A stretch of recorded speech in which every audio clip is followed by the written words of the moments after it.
The call came on a Tuesday afternoon in March, while I was grading papers at my kitchen table in Portland, Oregon.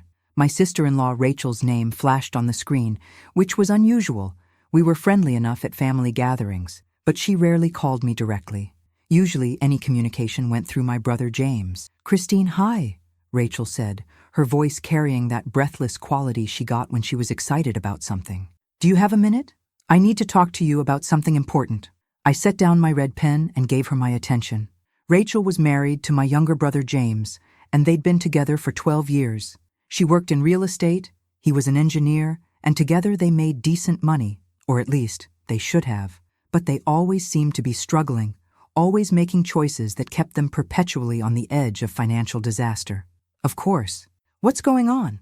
"James and I found our dream house. Christine, it's perfect. 4 bedrooms, completely remodeled, in the school district we want.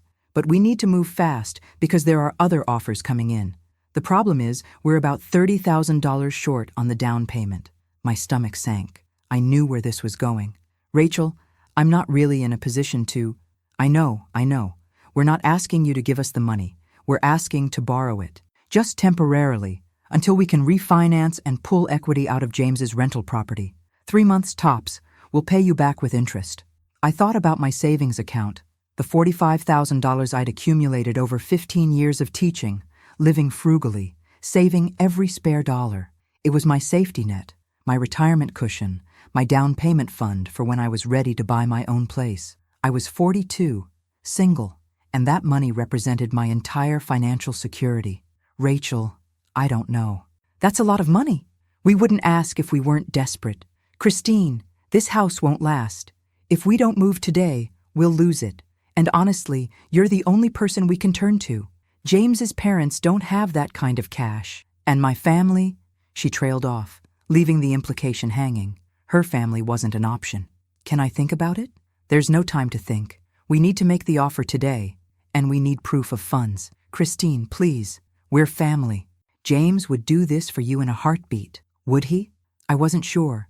James and I had been close as kids, but as adults we'd drifted. He'd gotten married, moved to the suburbs, built a life that rarely included me except for obligatory holiday dinners. But he was still my brother, and the idea of being the reason they lost their dream house made me feel selfish. "How would this work?" I heard myself asking. "We'd draw up a promissory note, everything legal and official. You loan us $30,000, we pay you back in 3 months with 5% interest. That's $1,500 extra, Christine. Where else are you getting that kind of return? And if something goes wrong? If you can't refinance? Nothing will go wrong. The rental property has tons of equity. This is a sure thing." Famous last words, though I didn't know it then. Against my better judgment, against the voice in my head screaming that this was a terrible idea, I agreed. Rachel came to my apartment that evening with a hastily typed promissory note that looked official, but, I'd later learn, wasn't worth the paper it was printed on. I wrote her a check for $30,000, 2/3 of my entire savings, and watched her drive away with my financial security. "Thank you so much, Christine. You're literally saving our lives. We won't forget this." 3 months came and went with no repayment. When I texted Rachel about it, her response was breezy. "Oh, the refinance is taking longer than expected. Paperwork, you know how it is. But don't worry, we'll have it to you soon." 4 months, 5 months, 6 months.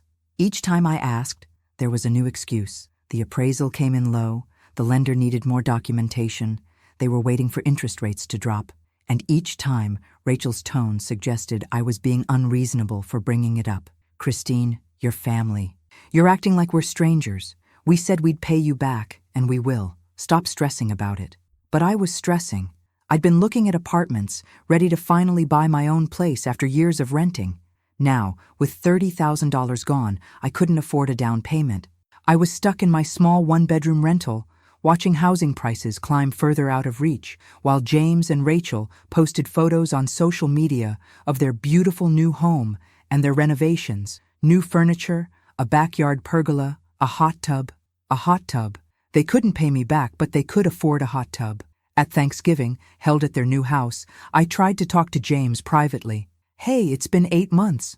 When am I getting my money back?" James looked uncomfortable. "Rachel handles our finances. Talk to her." "I've been talking to her. She keeps putting me off. Look, things have been tight. The house needed more work than we expected. We'll pay you back, Christine. Just give us time. How much time? James, that's my entire savings. I can't buy a house now because I gave you that money. Nobody forced you to give it to us. You offered. I didn't offer. Rachel asked, and I was told it would be 3 months. Well, things changed. That's life. You'll get your money back when we can afford to pay you back. He walked away before I could respond, leaving me standing alone in the kitchen of the house my money had helped buy, suddenly understanding that I might never see that $30,000 again. I stopped getting invited to family gatherings after Thanksgiving. At first, I thought it was coincidental. Busy schedules, the holidays, winter weather. But when I reached out to James about Christmas, his response was cold. We're keeping it small this year, just us and Rachel's family. I'd been uninvited from my own family's Christmas because I had the audacity to ask for my money back. In January, I did what I should have done from the beginning. I hired a lawyer. Her name was Patricia Santos, and she looked at my promissory note with a frown. This isn't properly notarized. There are no witnesses.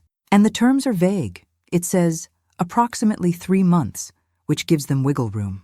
Christine, did you have a lawyer review this before you signed? No. Rachel drew it up. She made it seem urgent. Of course she did.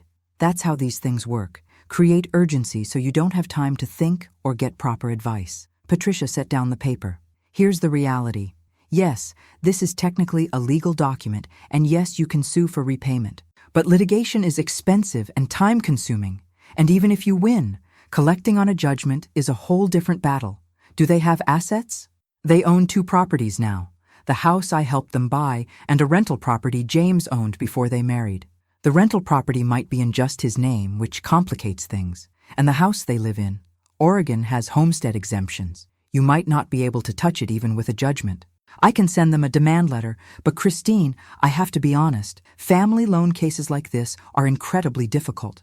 People think family means trust, but family is actually where the worst financial abuse happens because there's an emotional component that prevents people from protecting themselves. She sent the demand letter anyway.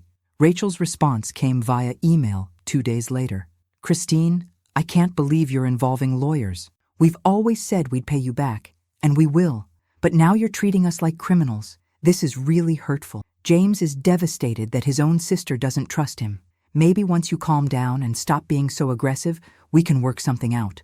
But right now, your behavior is making this really difficult for everyone. I read the email 3 times, my anger building with each pass. I was being aggressive? I'd waited 9 months for repayment before even mentioning lawyers. But somehow, Rachel had flipped the script. I was the problem. I was the one damaging the family. I was the one who needed to calm down and stop making things difficult. Patricia's follow-up letter was more formal, threatening legal action if they didn't provide a concrete repayment plan within 30 days. The response this time came from a lawyer Rachel and James had hired, a short letter stating that my loan had been a gift from family, and they had no legal obligation to repay. A gift. They were now claiming that $30,000 was a gift, despite the promissory note I held in my hand. Can they do that? I asked Patricia. They can try. The promissory note contradicts their claim, but they're gambling that you won't want to spend the money to sue them. And they're probably right. Litigation could cost you $10,000 or more with no guarantee of collecting, even if you win. So they just get away with it? Patricia's expression was sympathetic. Unfortunately, family financial abuse often does go unpunished. The victims don't want to destroy family relationships, and the perpetrators know that and use it as leverage. Christine, I'm sorry, but unless you're willing to sue, which I'll help you do, your options are limited. I thought about it for days, suing my own brother, standing in court and accusing him and his wife of theft, the family drama it would cause, the relationships it would destroy. My mother would take James's side. She always had. My father was dead, but he would have told me to just let it go. That family was more important than money. But it wasn't just money. It was my future.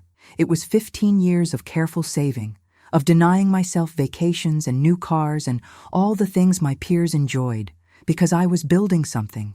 And James and Rachel had taken it, and were now acting like I was the villain for wanting it back. I authorized Patricia to file the lawsuit. The lawsuit turned into a nightmare that consumed the next year of my life. James and Rachel fought every step, their lawyer filing motion after motion, dragging out the process, running up legal bills they knew I could barely afford. Their strategy was obvious: make it so expensive and exhausting that I'd give up. Depositions were scheduled where Rachel sat across from me and lied without flinching. We always considered it a gift. Christine had been talking about how she wanted to help us, about how she didn't need all that money sitting in savings. When she offered, we assumed she meant it as a gift. But you signed a promissory note, Patricia pointed out. Christine insisted on it. She said it would make her feel better, help her with taxes or something, but we never actually intended to enforce it. It was just to make her happy. The casual way she lied was stunning. There had been no talk of gifts, no offers from me, no tax considerations. But she sat there in her designer clothes and expensive jewelry, bought with money they claimed they couldn't spare to pay me back, and reconstructed reality to suit her narrative. James was worse. My own brother sat in that conference room and corroborated every lie Rachel told. Christine's always been generous. She likes to help people. When she offered to help with the house, we were grateful, but we never thought she'd demand it back like this. She didn't demand it back, Patricia said. She waited 9 months and then simply asked when she'd be repaid per your agreement. There was no agreement. That paper she keeps showing everyone? Rachel drew that up to humor her, not because it was a real loan.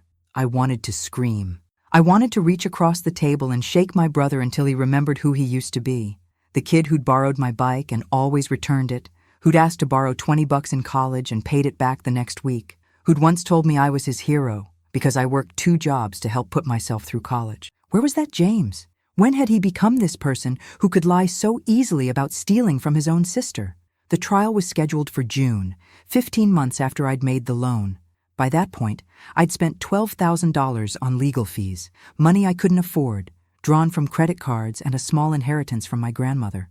Patricia had offered to reduce her rates, but even with her generosity, the costs were staggering. The night before trial, Rachel called me. Not James, Rachel.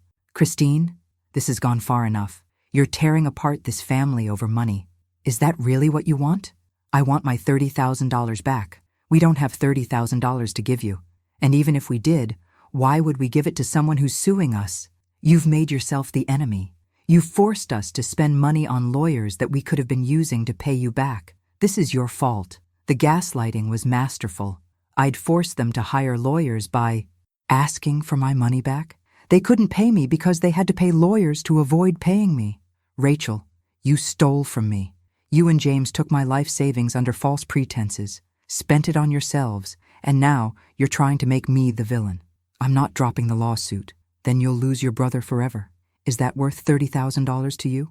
You and James already chose money over family when you decided to steal from me. I'm just fighting to get back what's mine. She hung up.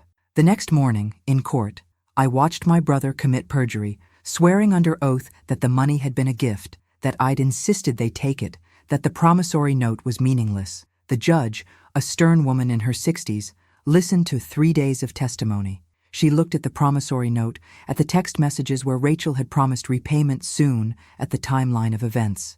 And then she ruled. I find the defendant's testimony not credible. The existence of a promissory note, however informal, indicates this was a loan, not a gift. The plaintiffs clearly expected repayment. I'm ordering the defendants to repay the full $30,000 plus interest at the agreed-upon 5% rate, plus plaintiffs' legal fees. Payment plan details to be submitted within 30 days. I'd won, but I didn't feel victorious. I felt exhausted and heartbroken. Winning the judgment and collecting the money turned out to be 2 entirely different things. The court ordered James and Rachel to submit a repayment plan, and they proposed $100 per month, which would take 25 years to repay the full amount. Patricia filed an objection. Your Honor, at $100 per month, my client won't see full repayment until she's nearly 70 years old. The defendants own 2 properties and have sufficient income to manage higher payments. The judge agreed and ordered $1,000 per month, with the full amount due within 3 years. James and Rachel's lawyer immediately filed an appeal, which was denied. Then they filed for bankruptcy, claiming they couldn't afford the judgment. Can they do that? I asked Patricia, feeling like I'd entered some nightmare legal maze with no exit. They can file, but whether it'll discharge the debt is another question. Bankruptcy doesn't always eliminate judgments, especially when there's fraud involved, but it delays things. Again. The bankruptcy hearing was another circus where Rachel and James claimed poverty while living in a house they'd bought with my money. The bankruptcy trustee looked at their assets and expenses and saw what I'd been seeing for over a year. They weren't poor, they were just unwilling to prioritize paying me back over their lifestyle. Your expenses include $800 a month for dining out, $300 for entertainment, $400 for clothing, the trustee noted. These are choices, not necessities. I'm denying the bankruptcy filing. You have the ability to pay this debt. Another win that felt hollow. Because even with court orders and legal victories, collecting from people who simply refused to pay was nearly impossible. They missed the first payment, and the second. Patricia helped me file a motion to garnish James's wages, and suddenly I was the villain again. My own mother called me, furious. "Christine, how could you?" James called me crying. "He can't feed his family because you're garnishing his paycheck. What's wrong with you?" "Mom, they stole $30,000 from me." "It wasn't stealing. You gave them the money, and now you're taking it back like some kind of loan shark." "It was a loan." The court agreed with me. A judge looked at all the evidence and ruled that they owe me. Courts don't understand family. You're destroying your relationship with your brother over money. Is that what your father would have wanted? I hung up on her. My father would have wanted his son to pay back money he borrowed. My father would have wanted his daughter not to be stolen from. But apparently, in my mother's world, being the victim of theft was worse than being the thief, as long as the thief was family. The wage garnishment started, and I began receiving $500 per month from James's paycheck. It wasn't the $1,000 the court had ordered, but apparently there were limits to how much could be garnished. At that rate, it would take 5 years to get my money back, not counting the legal fees, which they were also ordered to pay but simply weren't. I tracked every payment in a spreadsheet, watching the slowly accumulating total. $500, $1,000, $1,500. Each payment felt like a small victory and a reminder of what I'd lost. Not just money, but family, and my naive belief that blood meant anything in the face of greed. 2 years into the garnishment, Rachel showed up at my apartment unannounced. I almost didn't answer the door, but curiosity won out. She looked older, tired, her hair not quite as perfect as it used to be. "Can I come in?" "Why?" "Because I want to talk to you. Please, Christine." I let her in, mainly because I wanted to hear what justification she could possibly offer at this point. She sat on my couch and looked around my small apartment, probably comparing it to her 4-bedroom house. "I wanted you to know that we're selling the rental property. James and I are divorcing." Whatever I'd expected, it wasn't that. What? The stress of all this, the lawsuit, the garnishment, the fighting. It destroyed our marriage. James blames me for taking the money from you. I blame him for not fighting harder to protect me. It's over. I felt nothing. No sympathy, no satisfaction, just numbness. "I'm sorry about your marriage, but I'm not sure why you're telling me. Because with the divorce, we're selling everything and splitting assets.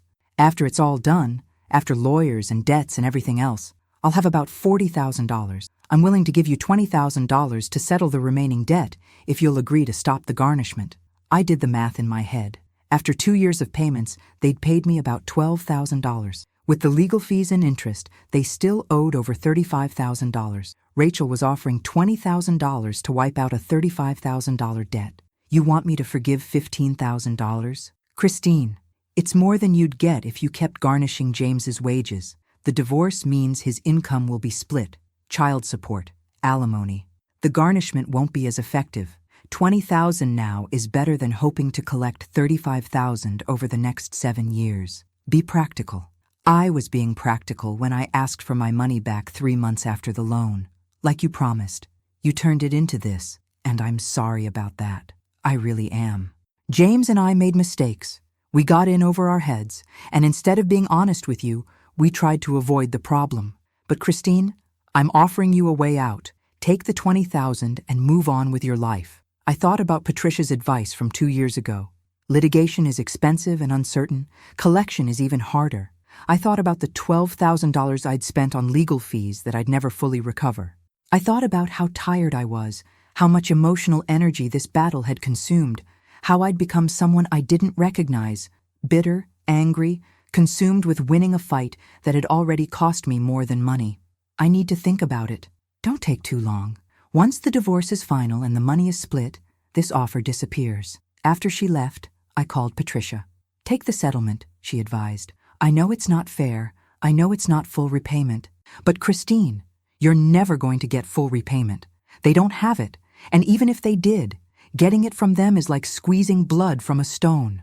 Take the $20,000, put this behind you, and rebuild your life. I thought about it for a week. Every time I was tempted to reject the offer out of spite, to hold out for the full amount as a matter of principle, I'd remember the past 2 years, the stress, the legal bills, the destroyed family relationships, the energy I'd poured into a fight that had consumed my life. In the end, I took the settlement. Not because it was fair, but because I needed to survive. I needed to move forward. With the $20,000 settlement, plus the $12,000 James had paid through garnishment, I had recovered $32,000 of the original $30,000 loan, technically more than I'd lent, though not enough to cover my legal fees or compensate for 2 years of hell. I used the money as a down payment on a small condo in a less trendy part of Portland. It wasn't the house I'd planned to buy before all this happened, but it was mine, and it was a start. James and I didn't speak. After the divorce, he moved to Seattle for a new job, and we had no reason to be in contact. My mother still blamed me for destroying the family, and we had only superficial conversations, obligatory birthday and Christmas phone calls where we avoided discussing anything real. I started seeing a therapist, Dr. Karen Mills, to process everything that had happened. You were financially abused, she said matter-of-factly during one of our early sessions. Your sister-in-law used your family relationship and trust to take money she never intended to repay, and then she manipulated both you and your brother to avoid accountability. But I gave her the money. Doesn't that make it my fault? Fraud doesn't become not fraud just because the victim was generous or trusting. Rachel lied to you about the terms of the loan, about their ability to repay, about their intentions. And when you tried to hold her accountable, she weaponized your family relationships against you. That's textbook financial abuse. Over months of therapy, I learned to separate what I could control from what I couldn't. I couldn't control Rachel's sociopathy or James's weakness. I couldn't control my mother's willful blindness or the family members who'd taken their side. But I could control my own boundaries going forward, my own understanding of what had happened, my own choice to rebuild. 3 years after that initial phone call from Rachel, I ran into her at a coffee shop in Portland. She was with a new man, laughing at something he said, looking happy and unburdened. She saw me, and her smile faltered for just a moment before she waved, casual and friendly, as if we were old acquaintances who'd simply drifted apart. I didn't wave back. I collected my coffee and left, and as I walked to my car, I realized something. Rachel would never understand what she'd done to me. She'd never lose sleep over the money she'd stolen, or the family she'd helped destroy.